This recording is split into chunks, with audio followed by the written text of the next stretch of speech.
شما وقتی که به مرجع پول میدید اون وکیل میگه خمسو بده من برای رسید میارم، میدنید اون نصفش خودش میگیره، نصفش رو خودش میگیره. اون مراجع عموما این چینی نه، نصف یا ثلث. خود اینا به من چقدر پیشکش کردن این مراجع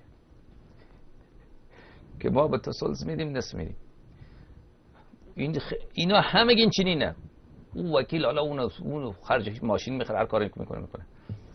مثلا شما $1000 میدی به وکیل، او وکیل از اونجا رسید 1000 تا میاره، او اصلا همونجا او 1000 تا رو نمیفرسته، یا نصف میفرسته یا ثلث میفرسته یا 2 ثلث میفرسته، یا از 1000 تا 333 را جیب خود میگذاره 700 تا میفرسته، یا نصفشو میگیره نصفشو میفرسته. او از اونجا رسید $1000 میاد.